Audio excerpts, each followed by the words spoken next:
ஒரு point source, இந்த ஒரு 3 ரேஸ் மட்டும் நான் எடுத்துக்கிறேன். இது 1, இது 2, இது 3. எல்லா பக்கமும் இருக்குது ஆக்சுவலாக, அதை நம்ம அப்புறம் பார்ப்போம். ஸோ இந்த ஒரு 3 மட்டும் எடுத்தால் ஈஸியாக அண்டர்ஸ்டாண்ட் ஆகிடும் நமக்கு. இப்படி எடுக்கும்போது இது என்ன பண்ண, ஒரு ஸ்பெரிக்கல் வேவ் ஃப்ரண்ட் தானே இது. இந்த ஒரு பாயிண்ட் சோர்ஸ் என்ன கிரியேட் பண்ணோம், ஒரு ஸ்பெரிக்கல் வேவ் ஃப்ரண்ட்டை கிரியேட் பண்ணோம். ஜஸ்ட் இமேஜின் பண்ணுங்களேன், இது எல்லா பக்கமும் இருக்குது. ஸோ இதே போல் ஒரு ஸ்பெரிக்கல் வேவ் ஃப்ரண்ட்டை இந்த பாயிண்ட் சோர்ஸு கிரியேட் பண்ணும். ஓகே, இமேஜின் பண்ணுவோமா? அப்படின்னா இங்கேருந்து அது இந்த பாயிண்ட்டை இந்த பாயிண்ட் அப்படியே இமேஜின் பண்ணிப்போம்.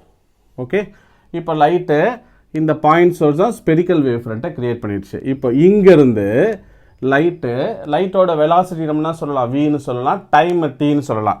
ஒரு பர்டிகுலர் டைமில் லைட்டு ஒரு பர்டிகுலர் வெலாசிட்டியில் இந்த இடத்துல இன்னொரு பாயிண்ட்